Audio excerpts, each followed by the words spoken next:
सबैलाई जय मसीह। हामी तपाईहरुलाई विशेष आज शनिबारको आराधना सेवामा क्रसवे मण्डलीमा हामी तपाईलाई स्वागत गर्न चाहन्छौँ, किनकि तपाईहरु आज हामी यसरी फिजिकली नै परमेश्वरको आराधना गर्नलाई आएका छौँ। हामी परमेश्वरलाई महिमा दिन पर्छ।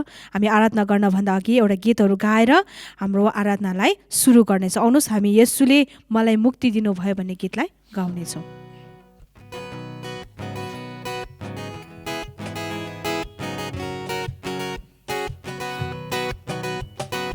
येशूले मलाई मुक्ति दिनुभयो, हो हो हो हो येशूले मलाई मुक्ति दिनुभयो, येशूले मलाई मुक्ति दिनुभयो, हो हो येशूले मलाई मुक्ति दिनुभयो। यसकारण गाउँदैछु, सबैलाई सुनाउँदैछु, एउटै राजा येशू ख्रीष्ट नै हो। यसकारण गाउँदैछु, सबैलाई सुनाउँदैछु, एउटै राजा येशू ख्रीष्ट नै हो। Hallelujah amen hallelujah, hallelujah amen hallelujah, hallelujah amen hallelujah, hallelujah amen hallelujah. येशूले मलाई जीवन दिनुभयो, हो हो हो हो येशूले मलाई जीवन दिनुभयो, येशूले मलाई जीवन दिनुभयो, येशूले मलाई जीवन दिनुभयो। यसकारण गाउँदैछु, सबैलाई सुनाउँदैछु, एउटै राजा येशू ख्रीष्ट नै हो। यसकारण गाउँदैछु, सबैलाई सुनाउँदैछु, एउटै राजा येशू ख्रीष्ट नै हो। Hallelujah amen hallelujah, hallelujah amen hallelujah, hallelujah amen hallelujah, hallelujah amen hallelujah. येशूले मलाई आशिष दिनुभयो, हो हो हो येशूले मलाई आशिष दिनुभयो, येशूले मलाई आशिष दिनुभयो, हो हो हो येशूले मलाई आशिष दिनुभयो। यसकारण गाउँदैछु, सबैलाई सुनाउँदैछु, एउटै राजा येशू ख्रीष्ट नै हो। यसकारण गाउँदैछु, सबैलाई सुनाउँदैछु, एउटै राजा येशू ख्रीष्ट नै हो। Hallelujah amen hallelujah, hallelujah amen hallelujah, hallelujah amen hallelujah, hallelujah amen hallelujah. येशूले मलाई आनन्द दिनुभयो, हो हो हो येशूले मलाई आनन्द दिनुभयो, येशूले मलाई आनन्द दिनुभयो, हो हो हो येशूले मलाई आनन्द दिनुभयो। यसकारण गाउँदैछु, सबैलाई सुनाउँदैछु, एउटै राजा येशू ख्रीष्ट नै हो। यसकारण गाउँदैछु, सबैलाई सुनाउँदैछु, एउटै राजा येशू ख्रीष्ट नै हो। Hallelujah amen hallelujah, hallelujah amen hallelujah, hallelujah amen hallelujah, hallelujah amen hallelujah. येशूले मलाई सब थोक दिनुभयो, हो हो हो येशूले मलाई सब थोक दिनुभयो, येशूले मलाई सब थोक दिनुभयो, हो हो येशूले मलाई सब थोक दिनुभयो। यसकारण गाउँदैछु, सबैलाई सुनाउँदैछु, एउटै राजा येशू ख्रीष्ट नै हो। यसकारण गाउँदैछु, सबैलाई सुनाउँदैछु, एउटै राजा येशू ख्रीष्ट नै हो। Hallelujah amen hallelujah, hallelujah amen hallelujah, hallelujah amen hallelujah, hallelujah amen hallelujah. साँच्चै नै हामीले सबै थोक येशूमा हामीले पाएका छौँ है। अनि यसकारण यदि तपाईहरु आज हाम्रो माझमा आराधना गर्नलाई आउनुभएको छ। त्यसकारण तपाईँले आफ्नो हृदयहरूलाई आराधनाको निम्ति तयारी गर्न सक्नुहुन्छ। हामी आउनुहोस्, हामी एकछिन हाम्रो आँखाहरूलाई बन्द गर्नेछौँ अनि हामी विशेष गरिकन आराधनामा हामी जानेछौँ।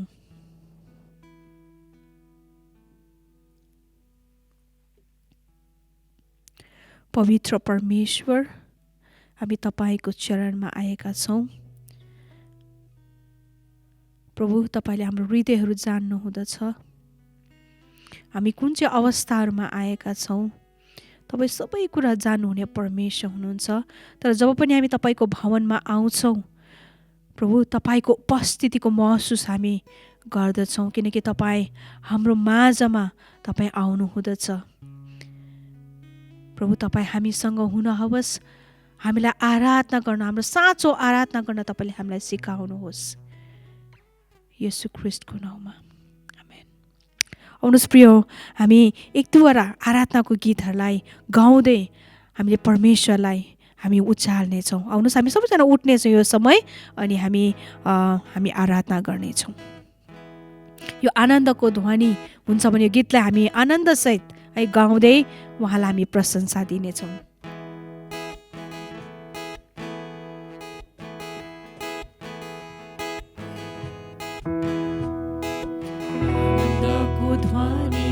आनन्दको ध्वनि हुन्छ, आनन्दको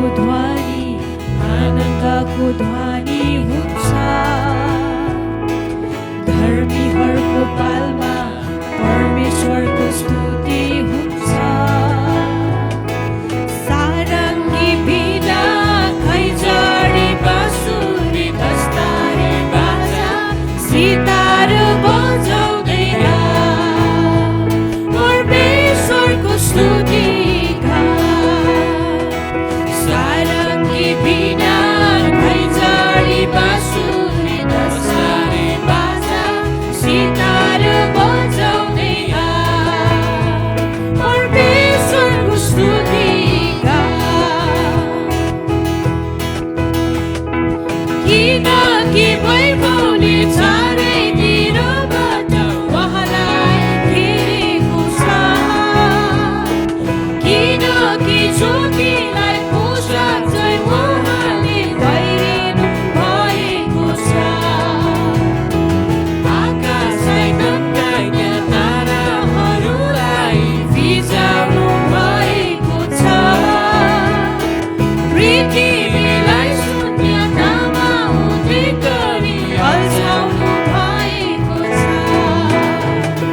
सारङ्गी बिना खैँजडी बाँसुरी दस्तारे बाजा सितार बजाउँदै परमेश्वरको स्तुति सारङ्गी बिना खैँजडी बाँसुरी दस्तारे बाजा सितार बजाउँदै परमेश्वरको स्तुति किनकि अधर्मको जुवालाई उहाँले बचाउनु भएको छ। किनकि ख्रीष्टबाट हामीलाई सदालाई बचाउनु भएको छ। सम्पूर्ण अन्धकारमाथि विजय दिलाउनु भएको छ। जीवनको पुस्तकमा हाम्रो नाम हामीलाई चढाउनु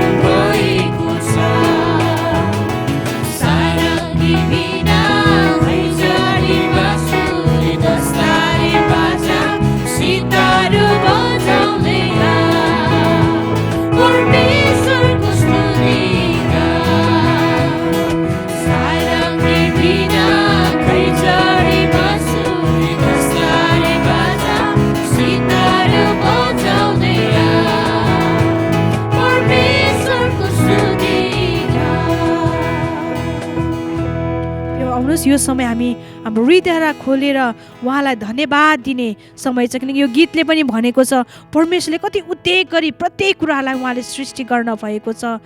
जब त्यो देख्छौँ भने हाम्रो हृदयबाट उहाँलाई धन्यवाद दिन सिवाय अरू केही पनि आउँदैन। प्रिय आउनुहोस् हामी हाम्रो मुखहरू खोलेर उहाँलाई यो समय धन्यवाद दिनेछौँ। प्रभु हामी तपाईँलाई धन्यवाद दिन्छौँ। प्रभु तपाईँले साँच्चै नै कति उद्योग गरी तपाईँले हामीहरूलाई बनाउनु भएको छ। तपाईँको प्रशंसाको मानिस हामीलाई बनाउनु भएको छ। तपाईँलाई प्रशंसा गर्नलाई नै तपाईँले हामीलाई सृष्टि गर्नुभएको छ। प्रभु तपाईँलाई धन्यवाद धन्यवाद हामी तपाईँलाई धन्यवाद दिन चाहन्छौँ। प्रभु तपाईँको चरणमा विशेष आउन चाहन्छौँ किनकि तपाईँले तपाईँको आत्माद्वारा हामीलाई चलाउन हवस्। हाम्रो हृदयमा रहेका जति पनि प्रभु टुटीहरू छन् त्यसलाई प्रभु तपाईँले बनाउन हवस्। हामी कति कमजोर छौँ तपाईँको आराधनामा प्रभु आउने लायकका पनि हामीहरू छैनौँ। तर पनि प्रभु तपाईँले हामीलाई चुन्न भएको छ। हामीले तपाईँलाई चुनेका छैनौँ तर तपाईँले हामीलाई चुन्न भएको छ। प्रभु तपाईँले हामीलाई आराधक बनाउनु भएको छ। त्यसै कारण यदि हाम्रो हृदयमा केही कुराहरू टुटीहरू छन् भने प्रभु तपाईँले हामीलाई त्यो कुरालाई निकाल्न हवस्। प्रिय आउनुहोस् हामी यो गीतलाई गाउनेछौँ। यो गीतले भन्छ मेरो हृदयको मूर्तिहरूलाई भत्काउनुहोस्। साँचो परमेश्वरलाई आराधना गर्नका निम्ति हाम्रो साँचो हृदयको खाँचो पर्दछ। प्रिय आउनुहोस् हामी हाम्रो हृदयको खोजी गरौँ। यो गीतलाई गाउँदै गर्दा तपाईँले प्रार्थना परमेश्वरमा गर्न सक्नुहुन्छ।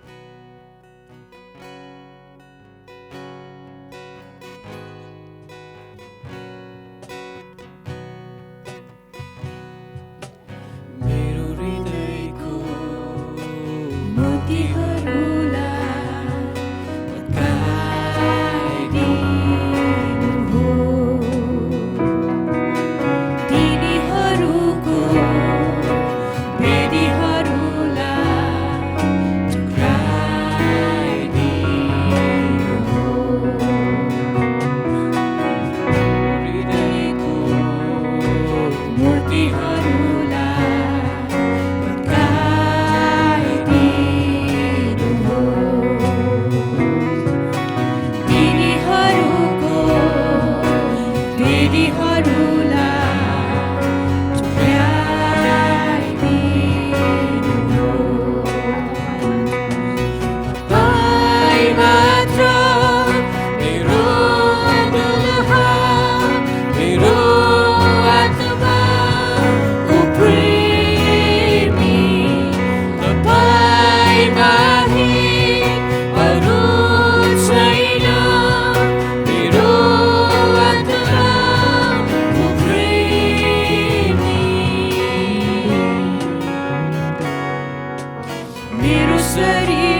प्रभु हामी तपाईलाई साँच्चै नै हाम्रो हृदयको मूर्तिहरूलाई तपाईँले भत्काइदिन हवस्।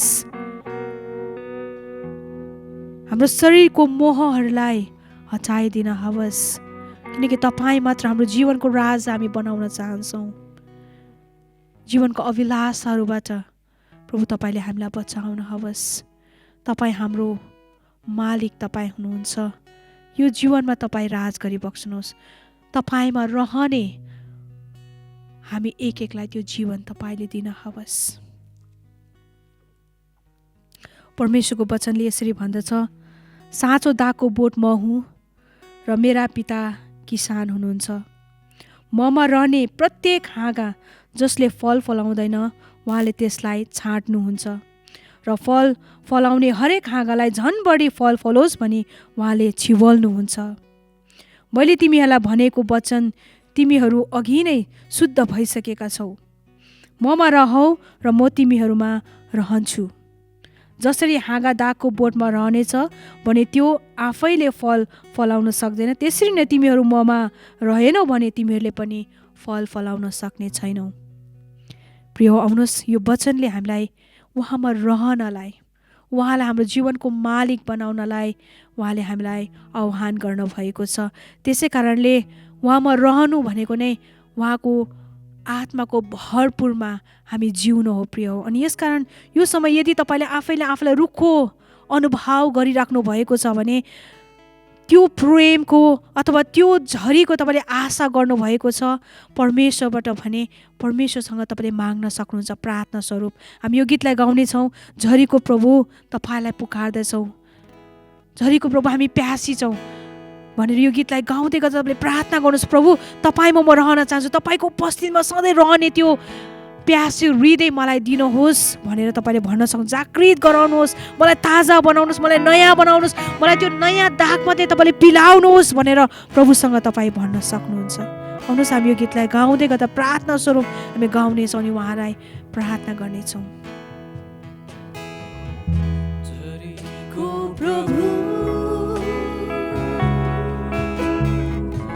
तपाईँलाई पुकार्दछ,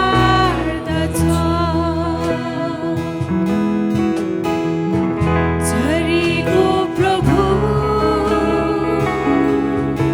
हामी प्यासी छौँ।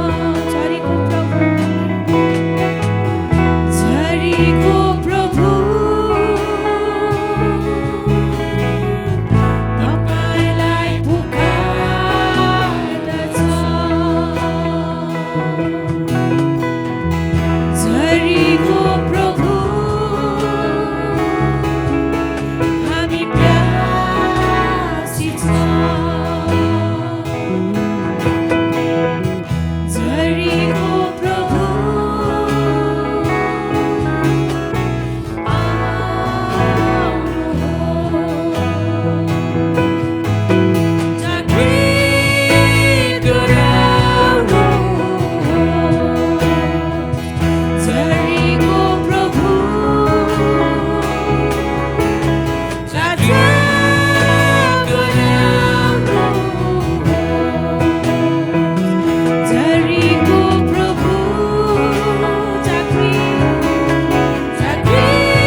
हामीलाई प्रार्थना गर्दछौँ तपाईँ हामी एक एकको जीवनमा तपाईँ रहनुहोस् तपाईँको आत्माले हामीलाई भरपुर तपाईँले पार्नुहोस् ताकि परमेश्वर हामी तपाईँमा रहन सकौँ अनि तपाईँ हामीसँग रहनलाई प्रभु तपाईँले हामीलाई आत्माको भरपुर तपाईँले हामीलाई प्रत्येक दिन प्रत्येक समय हर वखत प्रभु तपाईँको वचनबाट प्रभु हामीलाई भरपुर पार्नुहोस् परमेश्वर ओ प्रभु हामी प्यासी छ त्यो झरीहरू प्रभु तपाईँले वर्षाउनुहोस् त्यो प्रेमको झरी वर्षाउनुहोस् परमेश्वर त्यो तपाईँको परमेश्वर आत्माको झरीहरू तपाईँले पठाउनुहोस् मण्डलीमा हामी एक एकको जीवनमा प्रभु प्रभु हामी प्यासी छौँ तपाईँसँग हामीलाई प्रभु हाम्रो हृदयहरू परमेश्वर प्रभु आज प्यासी छ प्रभु तपाईँको प्रेमको प्रभु तपाईँ हामीसँग हुनुहोस् Yes, Lord.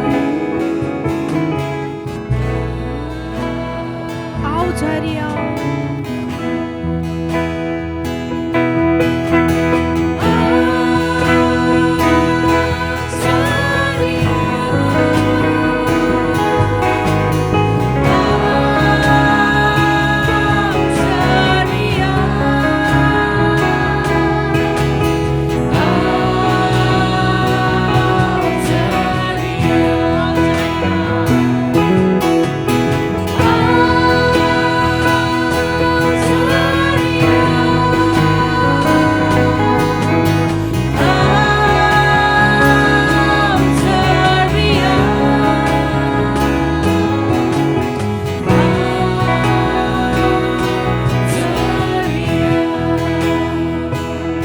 प्रभु हामी तपाईँलाई धन्यवाद प्रभु तपाईँको झरी हामी एक एकको माझमा तपाईँले वर्षाउनु भएको छ प्रभु तपाईँलाई धन्यवाद दिन्छौँ परमेश्वर यसरी तपाईँको आत्माको भरपुरमा प्रभु तपाईँमा रहनमा तपाईँ डाकको बोटमा सधैँ प्रभु तपाईँमा रहनमा तपाईँमा टाँसिएर रहनमा प्रभु तपाईँले हामीलाई सहायता गर्नुहोस् धन्यवाद प्रभु तपाईँ हामीसँग हुन भएको निम्ति येशू ख्रीष्टको नाममा आमेन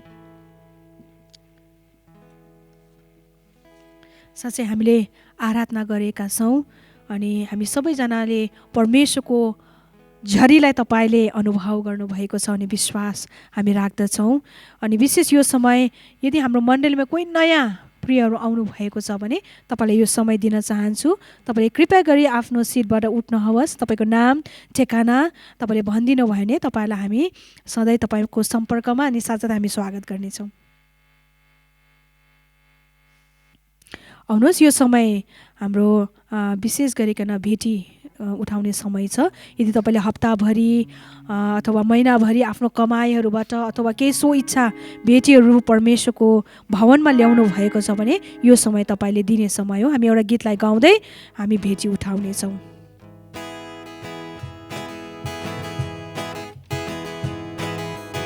येशू येशू मेरो जीवनको स्वामी येशू येशू मेरो जीवनको किल्ला येशू येशू मेरो जीवनको स्वामी येशू येशू मेरो जीवनको किल्ला धन्यवादको भेटीली आउँदछु तपाईँको त्यो शोकभित्र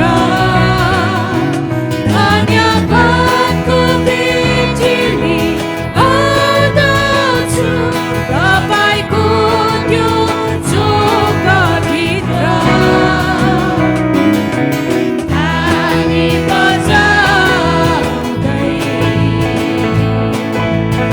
ताली बजाउँदै ताली बजाउँदै ताली बजाउँदै येशू येशू मेरो जीवनको राजा येशू येशू मेरो मुक्तिदाता येशू येशू मेरो जीवनको राजा येशू येशू मेरो मुक्तिदाता हालेलुया गाउँदै म आउँदछु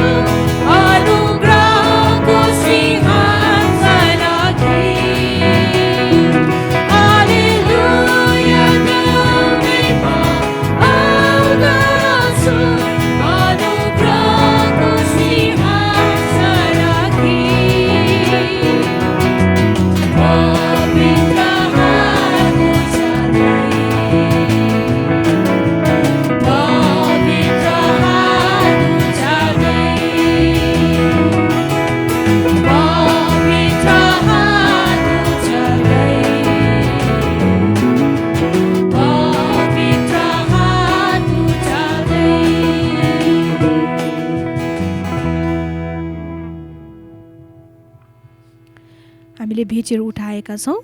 भेटीको साथसाथै तपाईँले नानीहरूको निम्ति पनि प्रार्थना, हाम्रो बालबच्चाहरूको निम्ति पनि प्रार्थना गर्न सक्नुहुन्छ। अनि साथै यो समय प्रार्थनाको समय पनि हो। तपाईँले दुईजना आफ्नो ग्रुपमा झुन्डमा रहेर तपाईँले आफ्नो प्रार्थनाहरू सेयर गरेर यो समय प्रार्थना गर्न सक्नुहुन्छ। अनि साथसाथै तपाईँले आजको वचन पनि यूहन्नाको 15:1-17 अध्यायसम्म पनि तपाईँले आफै एकजुनमा पढेर तपाईँले प्रार्थनामा बिताउन सक्नुहुन्छ।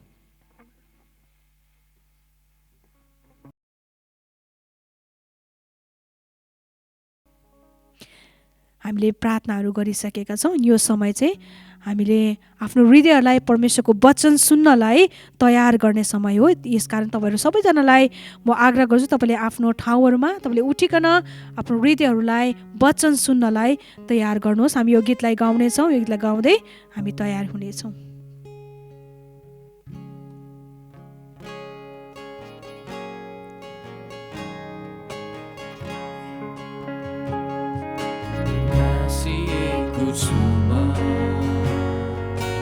जिउँदो दाको बुटसित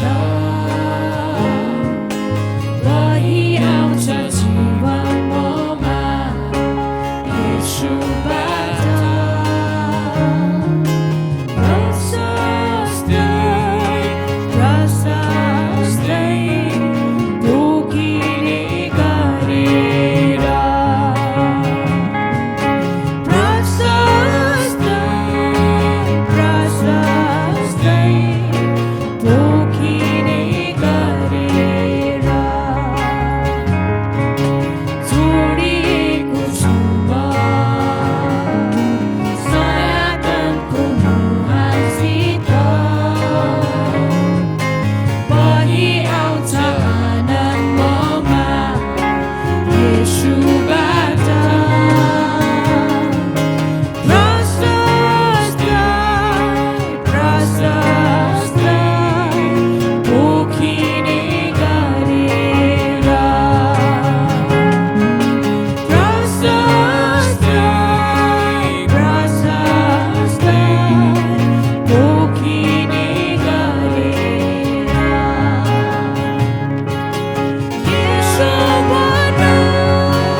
आउनुहोस् हामी वचनको लागि प्रार्थना गर्नेछौँ अनि हामी वचनमा जानेछौँ। पवित्र परमेश्वर, तपाईँ प्रशस्त फल फलाउनलाई हामीलाई उत्साह दिनुभएको छ। अनि साथसाथै हामी प्रार्थना गर्दछौँ आजको वचन बोल्ने तपाईँको दासको साथमा हुनुहोस्, जसरी उहाँले हप्ताभरि प्रभु तपाईँ परमेश्वरको वचनबाट उहाँले तयार गर्नुभएको छ। तपाईँ उहाँसँग बोल्नुभएको छ अनि हामीसँग पनि तपाईँ बोल्न चाहनुहुन्छ। हामी एक एकलाई सुन्ने हृदय तपाईँले दिन हवस् अनि त्यो सुनेर मात्र होइन तर त्यस अनुसार जिउने जीवन हामीलाई दिन हवस्। येशू ख्रीष्टको नाउँमा आमेन। प्रभु येशूको नाममा सबैलाई जय मसीह। यो समय चाहिँ म वचनको खण्ड पढ्न गइरहेको छु। वचनको खण्ड यूहन्ना 15:1-17 हामी पढ्नेछौँ। यसमा म पढ्न चाहन्छु। साँचो दागको बोट म हुँ र मेरा पिता किसान हुनुहुन्छ। ममा हुने प्रत्येक हाँगा जसले फल फलाउँदैन उहाँले त्यसलाई छाट्नुहुन्छ र फल फलाउने हरेक हाँगालाई झन् बढी फल फलोस् भनी उहाँले छिवाल्नुहुन्छ। मैले तिमीहरूलाई भनेको वचनले तिमीहरू अघि नै शुद्ध भइसकेका छौ। ममा रहो र म तिमीहरूमा रहन्छु। जसरी हाँगा दागको बोट रहेन भने त्यो आफैले फल फलाउन सक्दैन। त्यसरी तिमीहरू ममा रहेनौ भने तिमीहरूले पनि सक्दैनौ। दागको बोट म हुँ, तिमीहरू चाहिँ हाँगा हौ। यदि कोही ममा रह्यो भने र म त्यसमा रहेँ भने त्यसले धेरै फल फलाउँछ, किनकि ममा अलग रहेर तिमीहरू केही गर्न सक्दैनौ। कोही मानिस ममा रहेन भने त्यो झन् हाँगा झैँ बाहिर मिल्काइन्छ र त्यो सुकिहाल्छ।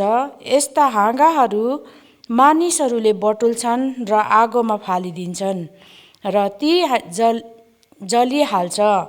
तिनीहरू ममा रह्यो भने र मेरो कुरा तिमीहरूमा रहे भने तिमीहरूलाई जे इच्छा लाग्छ माग र त्यो तिमीहरूका निम्ति गरिनेछ। तिमीहरूले धेरै फल फलाएर मेरा चेला हौ भने प्रमाणित गर्यो भने यसैमा मेरो पिताको महिमा हुनेछ। पिताले जसरी मलाई प्रेम गर्नुभएको छ, मैले पनि तिमीहरूलाई प्रेम गरेको छु। तिमीहरू मेरो प्रेममा रहो। यदि मेरा आज्ञाहरू पालन गर्यौ भने तिमीहरू मेरो प्रेममा रहनेछौ, जसरी मैले मेरा पिताका आज्ञाहरू पालन गरेको छु र उहाँको प्रेममा रहन्छु। मैले यो कुरा तिमीहरूलाई यसै कारण भनेको छु कि मेरो आनन्द तिमीहरूमा होस् र तिमीहरूको आनन्द भरिपूर्ण होस्। मेरो आज्ञा यही हो कि मैले तिमीहरूलाई जसरी प्रेम गरेँ, तिमीहरूले एक अर्कालाई यसरी नै प्रेम गर। आफ्नो मित्रहरूका निम्ति लागि आफ्नो प्राण अर्पण गरिदिनु भन्दा ठुलो प्रेम अरू कसैको हुँदैन। म तिमीहरूलाई जे आज्ञा गर्दछु ती तिमीहरूले गर्यौ भने तिमीहरू मेरा मित्र हौ।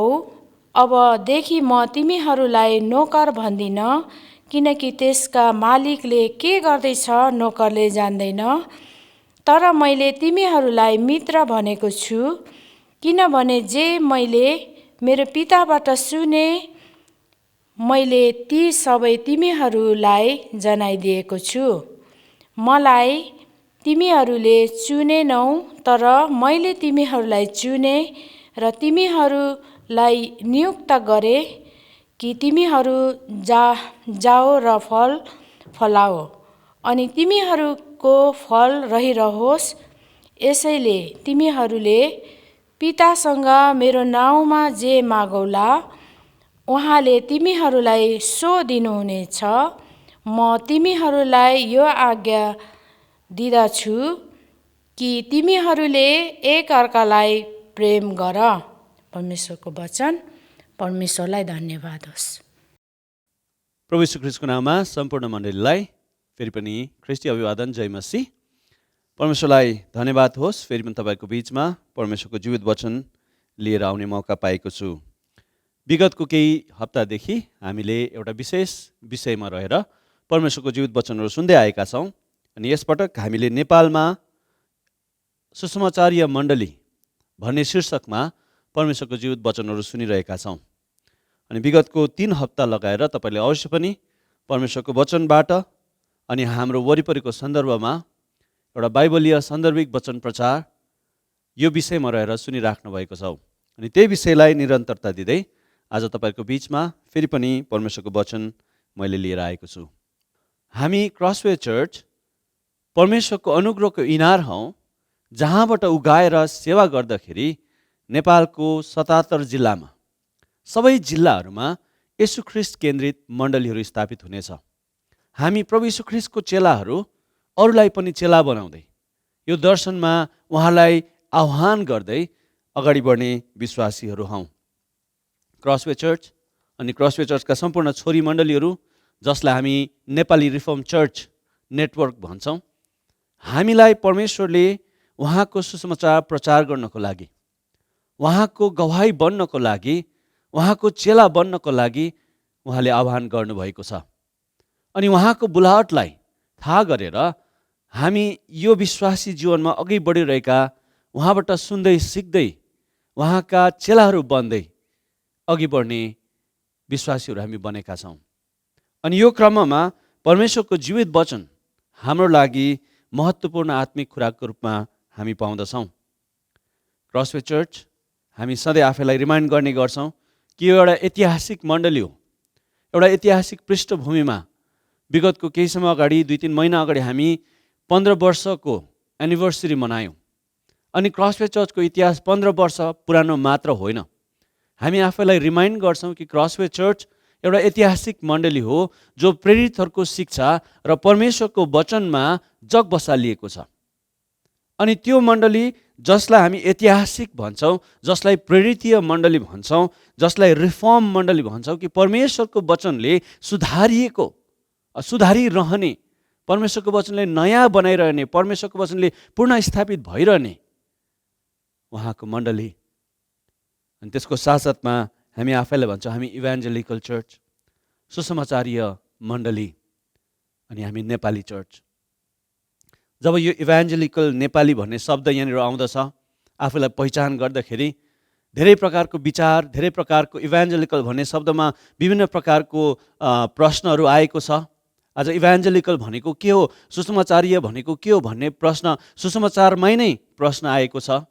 अनि धेरैको लागि विभिन्न प्रकारको अवधारणा, विचारहरू सुसमाचार बन्न पुगेको छ। अनि त्यही कुरालाई हामीले हेर्दै आएका छौँ। अनि परमेश्वरको सुसमाचार प्रचार गर्नु तपाईँ र मेरो, हामी मण्डलीमा आबद्ध हुने मानिसहरूको, प्रभु यीशु ख्रीष्टको चेलाहरूको महत्त्वपूर्ण जिम्मेवारी रहेको छ। यीशु ख्रीष्टको मण्डलीको सुसमाचार हामीले बोल्ने कुरा चाहिँ परमेश्वरको अनुग्रहबाट विश्वासद्वारा उद्धार पाउनु हो। एफिसी 2 अध्यायमा पौल प्रेरितले त्यही कुरा भन्दछ मण्डलीलाई, परमेश्वरको अनुग्रहले बचाएका छौँ, जुन चाहिँ अनुग्रह हामी विश्वासद्वारा प्राप्त गर्छौँ। अनि यो अनुग्रह जुन चाहिँ हामी प्राप्त गर्छौँ, जुन चाहिँ विश्वासद्वारा हामी थाप्दछौँ, यो अनुग्रह चाहिँ केवल प्रभु यीशु ख्रीष्टमा, उहाँको काममा मात्र सम्भव भएको छ। हाम्रो क्षमता, हाम्रो योग्यता, हामीले गरेको विश्वासले, हामीले गरेको कामले, हामीले जिएको एउटा असल सुन्दर आत्मिकी जीवनले परमेश्वरको कृपा हामीले पाएको होइन। यो अनअर्जित कृपा, यो अनुग्रह, अनअर्जित अनुग्रह, यो नकमाएको अनुग्रह चाहिँ परमेश्वरले दिनुभएको सित्थैको वरदान हो भनेर हामी सुसमाचार प्रचार गर्दाखेरि भन्दछौँ। यदि यो तपाईँ र मैले गरेको कामले, यदि यो तपाईँ र मैले गरेको धार्मिक कुराहरूले गर्दाखेरि पाउने परमेश्वरको उपहार हो भने यो अनुग्रह होइन। तर हामी भन्छौँ कि हामी परमेश्वरको अनुग्रहले विश्वासद्वारा उद्धार पाएका मानिसहरू हौँ र यो तपाईँ र मेरो लागि सुसमाचार हो। यो हाम्रो लागि गुड न्युज हो, किनभने हामीले नपाएका, अर्जन गर्न नसक्ने, नकमाउन सक्ने कुरा परमेश्वरले हामीलाई सित्थै दिनुभएको छ। यो नै सुसमाचार हो जसमा हामी क्रसवे, एनआरसीका सम्पूर्ण मण्डलीहरू, एनआरसीका सम्पूर्ण विश्वासीहरू, क्रसवे चर्चका सम्पूर्ण मण्डलीका विश्वासीहरूको विश्वास जग बसालिएको छ। मेरो काममा, मेरो शक्ति र क्षमतामा होइन, तर परमेश्वरको अनुग्रहमा। एउटा यस्तो समाज बनिन्दछ जब हामी परमेश्वरको अनुग्रहलाई बुझ्छौँ। त्यो समाज अनुग्रहले भरिएको समाज हुँदछ, जुन चाहिँ परमेश्वरको अनुग्रह हामीमा भरपुर भएर, त्यो ओभरफ्लो भएर अरूमा, है, अन्य जातिहरूमा, ख्रीष्टलाई विश्वास गर्न नभएका मानिसहरूमा, अइसाई मानिसहरूमा, हाम्रो समाजमा, हाम्रो देशमा त्यसले असर ल्याउँछ, त्यसले प्रभाव ल्याउँदै जान्छ। अनि नेपालको 77 जिल्लामा अनि त्यसभन्दा बाहिर पनि नेपाली भाषी सामुदायिक मण्डलीहरूमा परमेश्वरको अनुग्रह बगेर जानेछन्। अनि तपाईँहरू म परमेश्वरको सुसमाचार प्रचार गर्ने मण्डली भएपछि परमेश्वरको योजनालाई हाम्रो दिल दिमागमा हामी राख्दछौँ, छापेर राख्दछौँ, ताकि जब हामी परमेश्वरको सुसमाचार लिएर मानिसहरूको कहाँ जाँदछौँ, हाम्रो आफ्नो एजेन्डा त्यहाँनिर प्रायोरिटी लिँदैन, हाम्रो आफ्नो इच्छा त्यहाँनिर प्रायोरिटी लिँदैन, तर परमेश्वरको योजना पुरा होस्। अनि परमेश्वरको योजना स्पष्ट रूपमा बाइबलमा भनिएको छ कि परमेश्वरले तपाईँ र मलाई प्रेम गर्नुहुन्छ। परमेश्वरले संसारलाई यस्तो प्रेम गर्नुहुन्छ कि उहाँले आफ्नो एउटै पुत्रलाई दिनुभयो। उहाँमाथि विश्वास गर्ने प्रत्येक नाश नहोस् तर त्यसले अनन्त जीवन जीवन पाओस् भनेर यूहन्ना 3:16 हामी पढ्दछौँ। यो परमेश्वरको योजना र परमेश्वरको काम जब हामी विचार गर्दछौँ, हामी बाइबलीय दृष्टिकोण परिदृष्टिकोणमा हामी हेर्दाखेरि बाइबलको सम्पूर्ण शिक्षालाई 4 भागमा लाउनु हो भने पहिलो हामी देख्छौँ परमेश्वरले सम्पूर्ण सृष्टि अति सुन्दर सृष्टि गर्नुभयो। उत्पत्तिमा हामी पढ्दै गर्दाखेरि अध्ययन गर्दै देख्छौँ कि परमेश्वरले संसारका सबै यावत थोकहरूलाई बनाउनु भयो अनि परमेश्वरले मानिसलाई सर्वश्रेष्ठ सृष्टिको रूपमा सृष्टि गर्नुभयो। तर मानिसको पतन भयो, मानिसले परमेश्वरको विरोध गरे, परमेश्वरकै स्थान लिन खोजे, परमेश्वरको अधीनतामा रहन खोजेनन् र परमेश्वरले आज्ञा गर्नुभएको कुरालाई उल्लङ्घन गरेर पापमा पतन भए। बाइबलीय दृष्टिकोणमा दोस्रो भाग मानिसको पाप अनि पतनको कुरा हामी देख्दछौँ। जब पापको कुरा गर्दछौँ, पापले मानिसको जीवनलाई अस्तव्यस्त, अशान्ति, दुर्गतिमा पुर्याएको छ। मिजरेबल कन्डिसन, जीवनको एकदमै दुःखद अवस्थामा हामी पाउँदछौँ। हाम्रो चाहना, इच्छाहरू, हाम्रो सबै सोच विचारहरू, हाम्रो व्यवहारहरू पापले ग्रसित भएको छ अनि हामी आफैलाई बचाउनै नसक्ने गरी चुर्लुममा डुबेको अवस्थामा, गुहार पनि नपाउने अवस्थामा, क्षमा पाउन नसक्ने अवस्थामा हामी बसिरहेको बेलामा परमेश्वरले आफ्नो योजना प्रकट गर्नुहुन्छ कि उहाँले आफ्नो पुत्र प्रभु यीशु ख्रीष्टमा तपाईँ र मलाई त्यो स्थितिबाट निकाल्न चाहनुहुन्छ। त्यो पापको दासत्वबाट, पापको बन्धनबाट छुटकारा दिन चाहनुहुन्छ। अनि यो दृष्टिकोणमा तेस्रो भाग परमेश्वरले हामीलाई उद्धार गर्नुहुन्छ। कसरी गर्नुहुन्छ? उहाँको अनुग्रहद्वाराबाट, उहाँको पुत्र प्रभु यीशु ख्रीष्टद्वाराबाट। उहाँको अनुग्रहले विश्वासद्वारा पाउने उद्धारको बारेमा हामी तेस्रो महत्त्वपूर्ण भाग हामी देख्दछौँ बाइबलीय दृष्टिकोणमा। अनि त्यसको अन्तिम पक्ष उद्धार पाएपछि उद्धारको जीवन भिरेर, उद्धार पाएका जीवनलाई बोकेर परमेश्वरले पूर्ण रूपमा हामीलाई प्रभु यीशु ख्रीष्ट जस्तै बनाउने काममा हामीलाई अग्रसर गराउनुहुन्छ, अघि बढाउनुहुन्छ। अनि हामी त्यो दिनको प्रतीक्षा गर्छौँ जब हामी प्रभु यीशु ख्रीष्टलाई आँखा फेस टु फेस हामी देख्नेछौँ, आम्ने सामने देख्नेछौँ र उहाँको चरित्र ममा पूर्ण रूपमा स्थापित हुनेछ र उहाँको अगाडि सिद्ध र निष्कलङ्क भएर दागबार चौरी नभएको मण्डलिक रूपमा हामी प्रस्तुत हुनेछौँ। अनि यो काम परमेश्वरले मण्डलीमा उहाँको पवित्र आत्माद्वाराबाट गर्नुहुन्छ। एउटा यो दृष्टिकोण बोकेर, यो विचारधारा बोकेर हामी जब अगाडि बढ्छौँ भने हामी परमेश्वरको सुसमाचारीय मण्डली, परमेश्वरको सुसमाचारको मिठास बोकेर अरूलाई बाँड्नको लागि सधैँ नै हर समय तयार भएर बस्ने विश्वासीहरू अनि परमेश्वरको जीवित वचनले सुधारिँदै, नयाँ बनिँदै, हरेक दिन त्यो पुरानो मान्छे मर्दै नयाँ मान्छेमा पूर्ण जीवित हुँदै हामी अघि बढ्ने विश्वासीहरू। इभान्जेलिकल र रिफर्मेसनल, सुसमाचारीय र सुधारवादी विचार, यो एउटै सिक्काको दुईटा पाटाको रूपमा हामी परमेश्वरको वचनमा पाउँछौँ। यदि तपाईँ र म आफैलाई सुसमाचारीय मण्डली भन्छौँ भने हामी रिफर्मेसनल मण्डली हुन खाँचो छ। यो विचारधाराले हाम्रो आत्मिकी जीवनलाई एउटा सेप दिँदछ, हाम्रो आत्मिकी जीवन कस्तो हुनुपर्छ भन्ने एउटा ढाँचा दिँदछ भने हाम्रो थियोलोजीलाई परिभाषित गर्दछ। हाम्रो परमेश्वरप्रतिको विचारधारा, परमेश्वरप्रतिको ज्ञान, वचनको ज्ञान कस्तो हुनुपर्छ भन्ने कुराको एउटा त्यसको परिभाषा हामी पाउँदछौँ भने हाम्रो मिसन के हो, हाम्रो लक्ष्य के हो, हाम्रो कार्य लक्ष्य के हो, के कारणले गर्दाखेरि हामी यस संसारमा छौँ भन्ने कुरालाई पनि हामीलाई यो कुराले स्पष्ट गराउँदछ। सुसमाचारीय मण्डली चाहिँ त्यो मण्डली हो जसले परमेश्वरको वचनलाई बुझेको छ, जसले परमेश्वरको वचनलाई आफ्नो जीवनको आड बनाएको छ र त्यो वचनलाई लिएर मानिसहरू कहाँ त्यो योजना, परमेश्वरको योजना प्रस्तुत गर्दछ। एउटा सुसमाचारीय मण्डली चाहिँ प्रभु यीशु ख्रीष्टको जीवन, उहाँको मृत्यु र उहाँको पुनरुत्थानमा स्थापित भएको मण्डली हो। यदि तपाईँ र म यदि आफैलाई हामी सुसमाचारीय मण्डली भन्छौँ भने हाम्रो सन्देश चाहिँ, हाम्रो सुसमाचार चाहिँ प्रभु यीशु ख्रीष्टको मृत्यु र उहाँको पुनरुत्थानमा आधारित भएको हुनुपर्छ। अनि यदि तपाईँ र म यो कुरालाई विश्वास गर्छ भने एउटा सुसमाचारीय मण्डली नेपालमा हामी हौँ भन्ने कुरालाई हामी विश्वास गर्दछौँ। उहाँको पुनरुत्थानमा र उहाँको उद्धारको सुसमाचार जसमा हाम्रो विश्वासको जग बसालिएको छ, त्यो मण्डली परमेश्वर तपाईँ र मलाई बनाउन चाहनुहुन्छ। तपाईँ र मैले परमेश्वरको योजना मात्र बुझेका छैनौँ, तपाईँले मैले परमेश्वरको योजना, उद्धारको योजना मात्र अनुभव गरेका छैनौँ, तर त्यो योजना कसरी पुरा हुन्छ भन्ने कुरालाई पनि बुझेका छौँ र त्यो योजना पुरा गर्ने जिम्मा तपाईँ र मलाई परमेश्वरले दिनुभएको छ। तर दुःखको कुरा, आज यो वचन किन खाँचो पर्यो फेरि? किन हामीले इभान्जेलिकल भन्ने कुरालाई डिफाइन गर्ने खाँचो पर्यो, आवश्यकता पर्यो? किन आज फेरि पनि हामी यो सुसमाचारीय मण्डली हामी हौँ भनेर पहिचान गर्न किन हामीलाई फेरि आवश्यकता पर्यो? जब हामी इतिहासलाई पल्टाएर हेर्छौँ, केही समय अगाडि हामीले एउटा सिरिज नै गरेका थियौँ कि नेपालमा बनेको सुसमाचार। आज नेपालमा हामी नेपालको सुसमाचारीय मण्डली भनेर आफूलाई परिभाषित गर्छौँ भने यसलाई हामीले फेरि रिडिफाइन गर्न खाँचो परेको छ। किनभने हामीले त्यति बेला पनि प्रश्न गरेका थियौँ र त्यो प्रश्न आज पनि गर्छौँ कि नेपालमा सुसमाचारलाई के भएको छ? सुसमाचार कस्तो प्रकारको विचार बन्न पुगेको छ? 1000 वर्ष पुरानो परमेश्वरको जीवित वचन आज हाम्रो लागि अर्थपूर्ण छैन भनेर प्रचार गर्ने प्रचारकहरू प्रशस्तै पाइन्छ।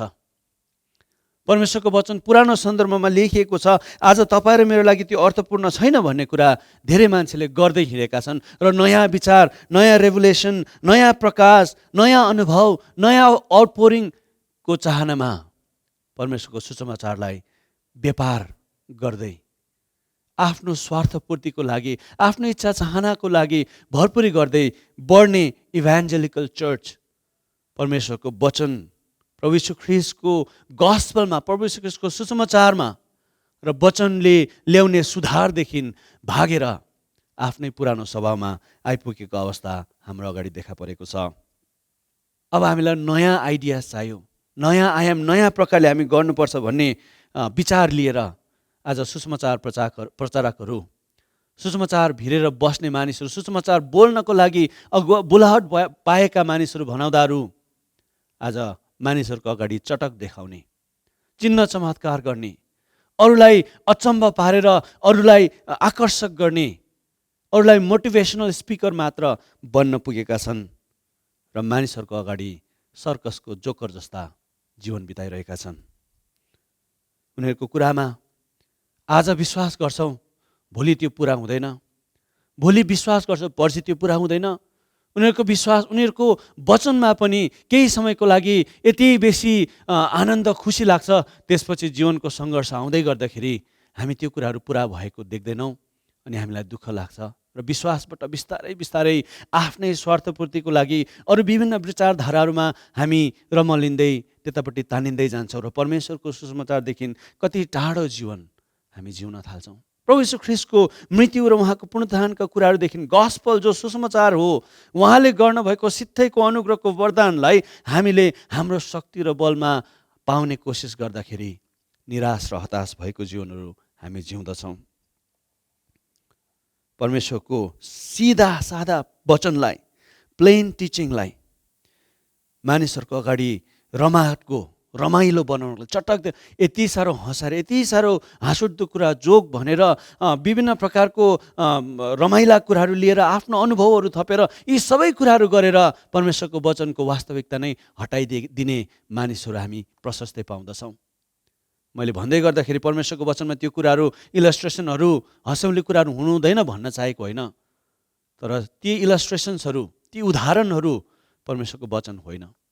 ती उदाहरणहरूले, ती हँस्यौलीका कुराहरूले, त्यो मानिसहरूलाई एटेन्सन ग्राब गर्ने कुराहरूले परमेश्वरको वचनतर्फ पुर्याउन सकेन भने भोलि त्यही उदाहरण, त्यही हँस्यौली ठट्टाले, त्यही इलस्ट्रेसनले परमेश्वरको वचनलाई धमिलाइदिन्छ र उद्देश्य पुरा हुँदैन र उनीहरूको लागि सुसमाचार कुसमाचार बन्न थाल्दछ। अनि कुनै कुराले, जुन कुराले मानिसहरूलाई आफूतर्फ आकर्षित गर्न सक्छ, ती कुराहरूलाई प्रयोग गरेर मानिसहरूले सुसमाचारलाई धमिलाउने काम गरिरहेको हामी यही सुसमाचारीय मण्डलीभित्र पाइरहेका छौँ। त्यसैले गर्दाखेरि आज हामी किन इभान्जेलिकल चर्च, किन सुसमाचारीय चर्च, हाम्रो जग के हो भन्ने कुरालाई फेरि पहिलाउनको लागि आज क्रसवे चर्चमा यो वचन श्रृङ्खला आउन पुगेको छ। हाम्रो पहिचान, हाम्रो अगाडि परमेश्वरको वचनको शिक्षाहरू महत्त्वपूर्ण छ, परमेश्वरको वचनको सही डक्ट्रिन्सहरू महत्त्वपूर्ण छ अनि परमेश्वरको वचनले ल्याउने परिवर्तनले मात्र परमेश्वरको चेला हामी बन्न सक्छौँ भन्ने कुरामा हामी निसन्देह छौँ। एउटा स्वस्थ र उत्कृष्ट मण्डलीको निर्माण गर्ने जिम्मा परमेश्वरले तपाईँ र मलाई दिनुभएको छ। मण्डली प्रभु यीशु ख्रीष्टको शरीर हो अनि प्रभु यीशु ख्रीष्टको शरीरलाई पावल प्रेरितले भनेको जस्तै दाग र चौरी नपरेको स्वस्थ उत्कृष्ट मण्डली निर्माण गर्ने जिम्मा तपाईँ र मैले पाएका छौँ। अनि त्यो कुरा त्यति बेला मात्र पुरा हुन्छ जब हामी परमेश्वरको वचनमा हाम्रो जीवनलाई अडाउँदछौँ। विभिन्न मानिसहरूको चटकमा, विभिन्न भौतिक अथवा भावनात्मक कुराहरूमा हामी पछि लाग्यो भने यो दर्शन हामी पुरा गर्न सक्दैनौँ प्रियहरू, किनभने सुसमाचारको स्वाद सुसमाचारको फलमा नभएर त्यसको सन्देशमा नै रहेको हुन्छ। सुसमाचारको स्वाद चाहिँ सुसमाचारले कति मानिसहरू प्रभुमा ल्याउन भयो भन्ने कुराको मिठास एउटा छ भने त्यसको सही स्वाद चाहिँ सुसमाचारको केन्द्र, सुसमाचारको सन्देश, शुभ सन्देश चाहिँ परमेश्वरको अनुग्रहमा मात्र हामी पाउन सक्छौँ। मसित तपाईँको हातमा बाइबल छ भने यूहन्ना रचित सुसमाचार 15 अध्यायलाई खोल्न सक्नुहुन्छ। प्रभु यीशु ख्रीष्टको बारेमा धेरै कुराहरू त्यहाँनिर लेखिएको छ र विशेष गरिकन उहाँले गर्नुभएको पब्लिक मिनिस्ट्री, मानिसहरूको बिचमा गर्नुभएको सेवाकाईलाई एकदमै फोकस गरेर यो पुस्तक लेखिएको छ भनेर विज्ञहरूले भन्नुहुन्छ।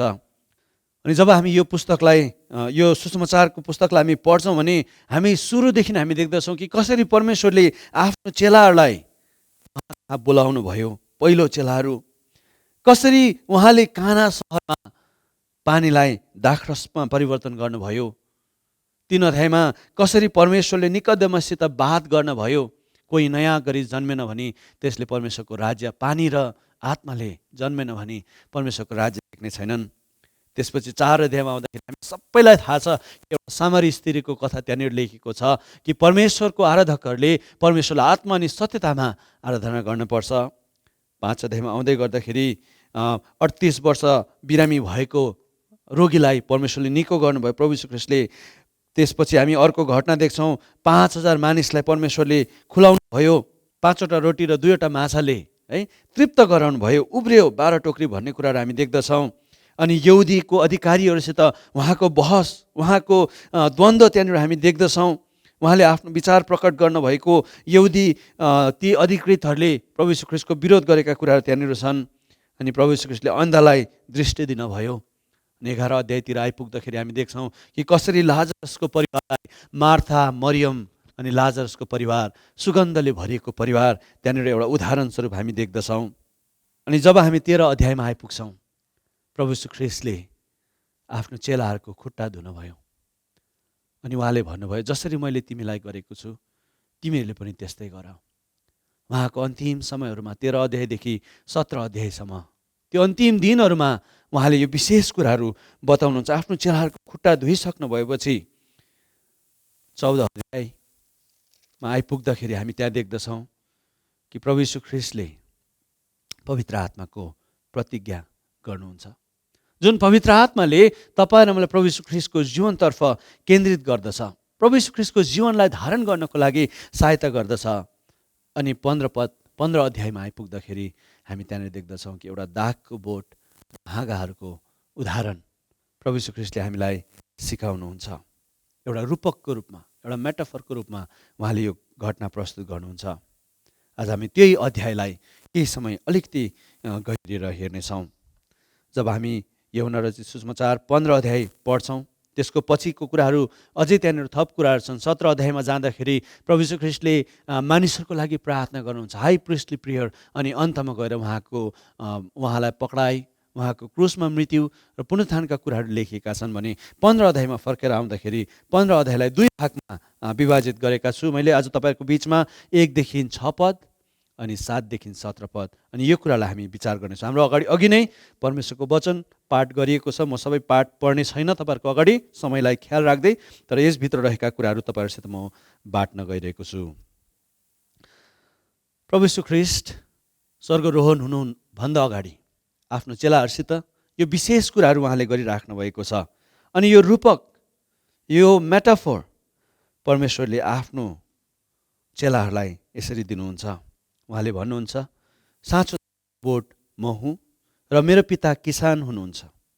ममा हुने प्रत्येक हाँगा जसले फल फलाउँदैन उहाँले त्यसलाई छाट्नुहुन्छ र फल फलाउने हरेक हाँगालाई झन् बढी फल फलोस् भनी उहाँले छिवाल्नुहुन्छ। मैले तिमीहरूलाई भनेको वचनले तिमीहरू अघि नै शुद्ध भइसकेका छौ। ममा रह र म तिमीहरूमा रहन्छु। जसरी हाँगा दागको बोटमा रहेन भने त्यो आफैले फल फलाउन सक्दैन, त्यसरी नै तिमीहरू ममा रहेनौ भने तिमीहरूले पनि सक्दैनौ। दागको बोट म हुँ, तिमीहरू चाहिँ हाँगाहरू हौ। यदि कोही ममा रह्यो भने म त्यसमा रह्यो भने त्यसले धेरै फल फलाउँछ, किनकि मबाट अलग रहेर तिमीहरू केही गर्न सक्दैनौ। कोही मानिस ममा रहेन भने त्यो हाँगा झैँ बाहिर मिल्काइन्छ र त्यो सुकिहाल्छ र यस्ता हाँगाहरू मानिसहरूले बटुल्छन् र आगोमा फालिदिन्छन् र ती जलिहाल्छन्। एउटा उदाहरण, एउटा रूपक परमेश्वरले प्रस्तुत गर्नुभयो कि कसरी हामी प्रभु यीशु ख्रीष्टसित गाँसिएका छौँ, कसरी प्रभु यीशु ख्रीष्टसित हामी सम्बन्धित भएका छौँ।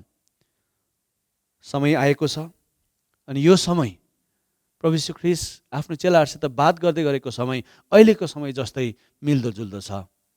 पत्रुसले इन्कार गरे, 14 अध्यायमा हेर्नुभयो भने प्रभु यीशु ख्रीष्टले पत्रुसले प्रभु यीशु ख्रीष्टलाई आफ्नो प्रभु भनेर स्वीकार गर्न इन्कार गरे। मानिसहरूले यो मानिसलाई तिमी चिन्छौ भन्दाखेरि म चिन्दिनँ भनेर 3 पल्ट प्रभु यीशु ख्रीष्टलाई इन्कार गरे। यहुदा इस्करियोतीले प्रभु यीशु ख्रीष्टलाई धोका दिए। आज मानिसहरूले प्रभु यीशु ख्रीष्टलाई इन्कार गरेका कुराहरू हामी प्रष्ट देख्दछौँ। प्रभु यीशु ख्रीष्टलाई धोका दिएका कुराहरू हामी देख्दछौँ। उहाँले भन्नुभयो बाटो सत्य र जीवन म हुँ 14 अध्यायमा, तर मानिसहरूले बाटो पनि बिराएका छन्, सत्यलाई पनि उनीहरूले आफ्नै विचारमा बरालिएका छन्, बनाएका छन्, बङ्ग्याएका छन् भने जीवनदेखि टाढो भएका छन् र मृत्युलाई रोजेका छन्। जब 15 अध्यायलाई हामी पढ्दै गर्दाखेरि ख्रीष्टको शारीरिक अनुपस्थितिको अवस्थामा उहाँका चेलाहरू र उहाँको बिचमा कस्तो सम्बन्ध हुनेछ भन्ने एउटा रूपक आज यो खण्डमा हामीले पाएका छौँ। 2टा कुरा हामी विशेष त्यहाँनिर देख्दछौँ। पहिलो कुरा, सुसमाचारको फल फलाउनु ख्रीष्टको चेलाहरूको नयाँ स्वभाव हो। यदि हामी प्रभु यीशु ख्रीष्टसित आबद्ध भएका छौँ भने हामीले फल फलाउँछौँ अनि फल प्रभु यीशु ख्रीष्टबाट मात्र फल्दछ, पुरा हुँदछ। दोस्रो कुरा, नयाँ स्वभाव ख्रीष्टको स्वभाव हो जो फलबाट प्रकट हुन्छ अनि त्यसको नतिजा पनि हामी देख्छौँ कि जसरी रुख फलबाट चिनिन्छ त्यसरी नै हामी येशू ख्रीष्टसित गाँसिएका छौँ भन्ने कुरा चाहिँ हाम्रो जीवनमा प्रकट भएका फलेका फलहरूबाट हामी प्रष्ट हुँदछौँ। अनि यो कुरालाई हामी अलिकति विस्तारसँगले हेर्नेछौँ। पहिलो कुरा, सुसमाचारको फल फलाउने चेलाहरूको समुदाय अथवा सुसमाचारको फल फलाउने नयाँ स्वभाव भएका मानिसहरू, हामी 2-3वटा कुराहरू हामी यहाँ स्पष्ट रूपमा पाउँछौँ। यदि हामी येशू ख्रीष्टसित गाँसिएका छौँ भने हामी जीवित छौँ। एउटा रुख मर्दै गएपछि त्यो मरेको रुखले फल फलाउन सक्दैन, एउटा जीवित रुखले मात्र फल फलाउन सक्छ। यदि हामी येशू ख्रीष्टसित गाँसिएका छौँ भने येशू ख्रीष्टबाट हामीले त्यो तत्त्वहरू तानेका छौँ, त्यो तत्त्वहरू हामीले लिएका छौँ भने हामी जीवित मानिसहरू हौँ, जीवित चेलाहरू हौँ। यदि हामी येशू ख्रीष्टसित गाँसिएका छौँ भने हाम्रो जीवनबाट त्यो फलहरू प्रष्ट रूपमा फल्न सुरु हुँदछन्। यदि हामी येशू ख्रीष्टसित गाँसिएका छौँ भने हामी साँचो चेलाहरू हौँ। तर येशू ख्रीष्टसित गाँसिएका छैनौँ। हाम्रो इच्छा, आकाङ्क्षा, चाहनाहरू भौतिक कुराहरूमा, भौतिक शिक्षाको कुराहरूमा, ज्ञानका कुराहरूमा, लोभका कुराहरूमा, आफ्नो मान सम्मानका कुराहरूमा, आफ्नै इच्छा चाहना र संसारिक कुराहरूमा गाँसेका छौँ भने हामी साँचो चेलाहरू होइनौँ। यदि हामी साँचो चेला हौँ भने हामी येशू ख्रीष्टसित गाँसेका छौँ। यहाँ विशेष साँचो भन्ने शब्द मैले 2-3 पल्ट रिपिट गरेँ। साँचो भन्दाखेरि अहिले जुन चाहिँ समाजमा हामी छौँ, एउटा सापेक्षवादी है, रिलेटिभ, सबै कुरा रिलेटिभ, ट्रुथ इज रिलेटिभ है, विचारहरू रिलेटिभ, आफ्नो विचार उसको विचार उसकै दृष्टिकोणमा सही होला, मेरो विचार मेरो दृष्टिकोणमा सही होला, सत्य एउटै छैन। अहिले मान्छेको लागि जुन चाहिँ कुरा सजिलो छ, जुन चाहिँ कुरा काम लाग्छ, चल्ती कुराहरू है, त्यसलाई प्र्याग्मेटिजम, हामी विचार व्यवहारिकतावादी, व्यवहारिकमा जुन चाहिँ कुरा व्यवहारिक छ त्यही कुरा सही हो, त्यही कुरा सत्य हो भन्ने विचारमा हामी पुगेका छौँ भने हाम्रो अगाडि परमेश्वरको वचनले चुनौती दिन्छ कि साँचो कुरा एउटै छ। साँचो कुरा परमेश्वरको पुत्र प्रभु यीशु ख्रीष्टमा छ। साँचो सुसमाचार केवल एउटै छ, त्यो प्रभु यीशु ख्रीष्ट हुनुहुन्छ। म बिना कसैले फल फलाउन सक्दैन, प्रभु यीशु ख्रीष्ट बिना कसैले केही गर्न सक्दैन। यदि हामी प्रभु यीशु ख्रीष्टको चेला हौँ भने, यदि हामी फल फलाउन चाहन्छौँ भने उहाँसित नगाँसिकन हाम्रो चतुर्याइमा, हाम्रो धूर्ततामा, हाम्रो एक्सपर्टिजमा, हाम्रो ज्ञानमा, हाम्रो आफ्नै विचारमा हामी फल फलाउन सक्दैनौँ। अनि फल नफलाउने हाँगाहरूलाई उहाँले पहिले त छाट्नुहुन्छ, सुधार गर्न चाहनुहुन्छ, तर कन्टिन्युअसली फल नफलाउँदै आफ्नै विचारमा रमलिन्छ भने त्यो एक दिन सुकेर जान्छ, त्यसलाई मिल्काइन्छ, फ्याँकिन्छ, परमेश्वरको शरीरदेखि बाहिर हुन्छ र त्यो जलाइन्छ। त्यसको अन्त राम्रो हुँदैन। दोस्रो कुरा, सुसमाचारको फल। कस्तो फल?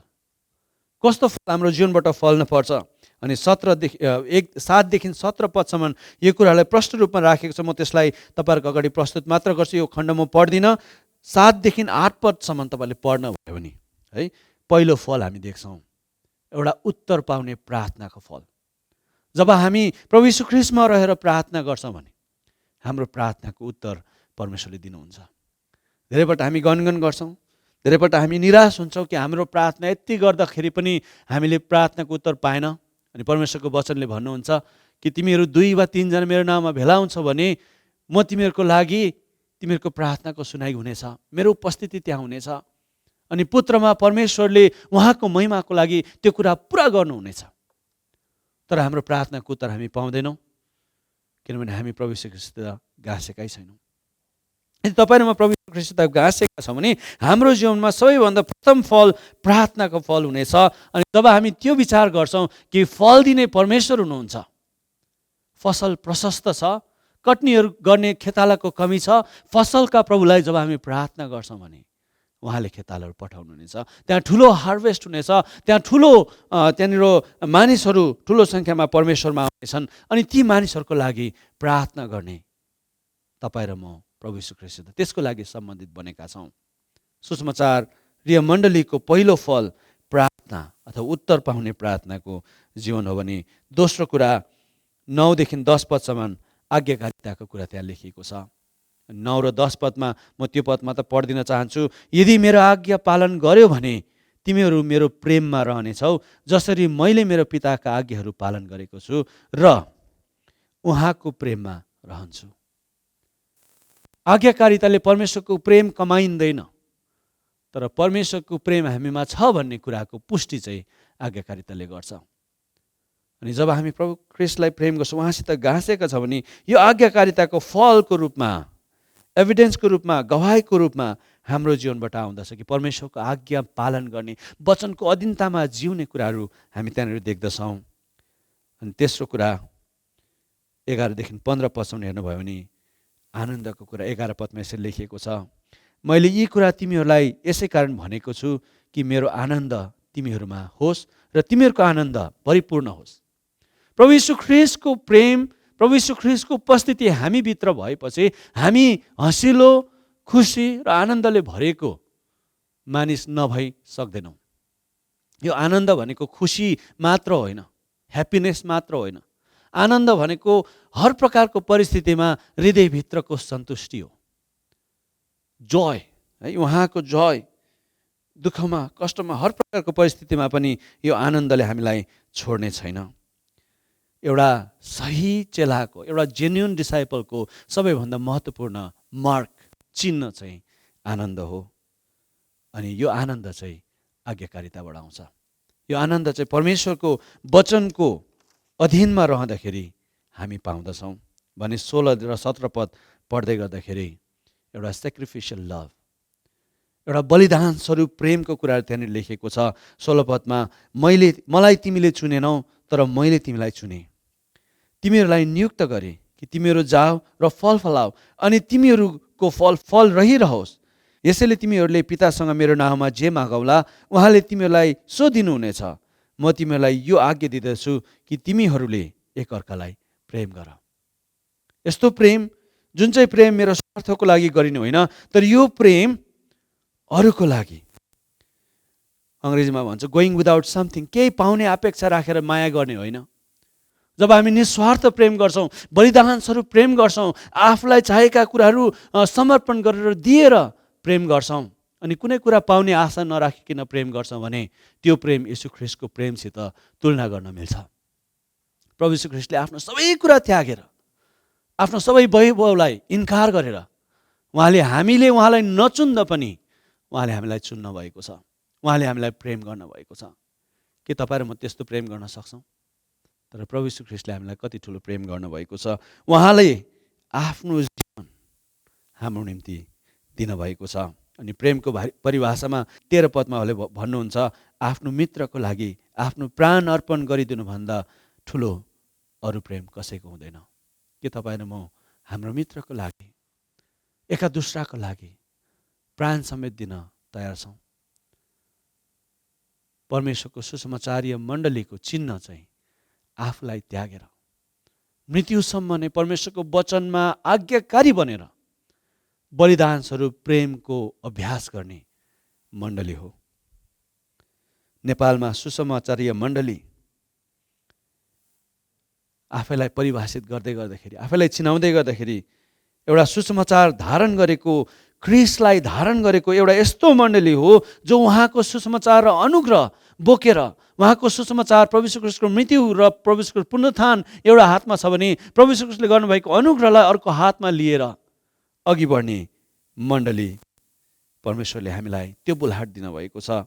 साँचो चेलाहरूको समूह जो ख्रीष्टमा रहेर सुसमाचारको फल फलाउँछन्।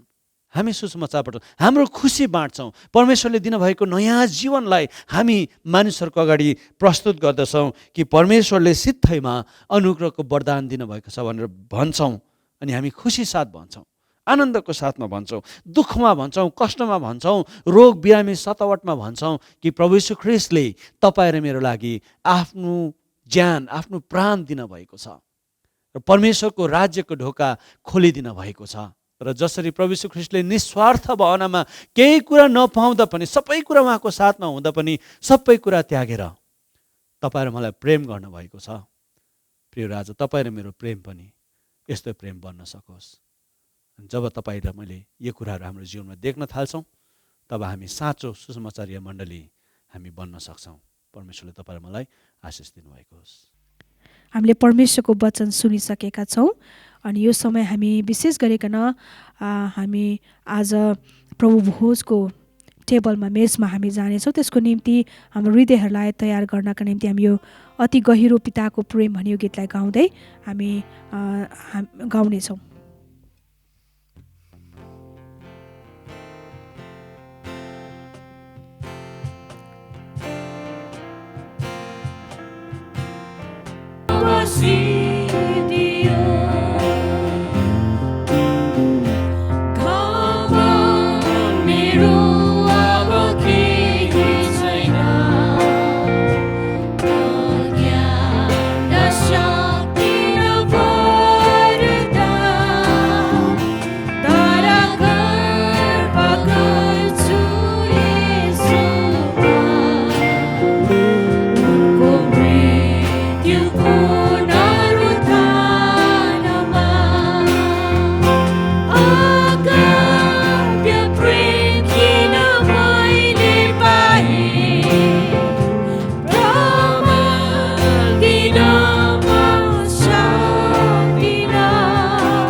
यदि तपाईँहरूको मण्डलीमा कोही अगुवाहरू हुनुहुन्छ अथवा झुन्डमा हुनुहुन्छ भने यो समय तपाईँले अगुवालाई प्रार्थना गर्न लाउन सक्नुहुन्छ। यदि अनि त्यो प्रार्थना गर्नभन्दा अघि हामी एउटा अनाउन्समेन्टहरू चर्चको सुन्नेछौँ। यसरी छ, जवानहरूको सङ्गति, अनलाइन सङ्गति सदाझै भइरहेको छ। तपाईँहरू बिहिबार 6 बजे तपाईँले जुममा तपाईँ आउन सक्नुहुन्छ। अनि सदा चाहिँ आज जसरी हामीले 10 अनि 2 बजीको सङ्गति हामी गरिरहेको छौँ मण्डलीमा, त्यसरी नै अबदेखि उपरान्त एभ्री स्याटरडे हामी चर्चमा चाहिँ 2वटा सर्भिस हुन्छ, एउटा 10 बजे अनि अर्को चाहिँ 2 बजे। तपाईँहरू कृपया गरेर 2टा सर्भिसमा कुन चाहिँमा आउन चाहनुहुन्छ तपाईँले आफ्नो समय निकालेर आउन सक्नुहुन्छ। अनि साथसाथै मण्डलीको जति पनि आर्थिक विवरणहरू हामी अर्को हप्ता दिनेछौँ। तपाईँले आफ्नो हृदयमा तयारी भएर आउन सक्नुहुन्छ। हामी त्यो विवरणहरू तपाईँहरूलाई अर्को हप्ता हामी दिनेछौँ। अनि फ्यामिली अफ द विक यसपालिको चाहिँ हाम्रो साइलीमाया तामाङज्यू अनि उहाँको परिवार हुनुहुन्छ। तपाईँले यदि उहाँको फोन नम्बरहरू छ भने तपाईँले उहाँलाई फोन गरेर उहाँहरूको प्रार्थनाको विषयहरू मागेर तपाईँले हप्ताभरि उहाँलाई अनि उहाँको परिवारको निम्ति तपाईँले प्रार्थना गरिदिन सक्नुहुन्छ। जय मसीह।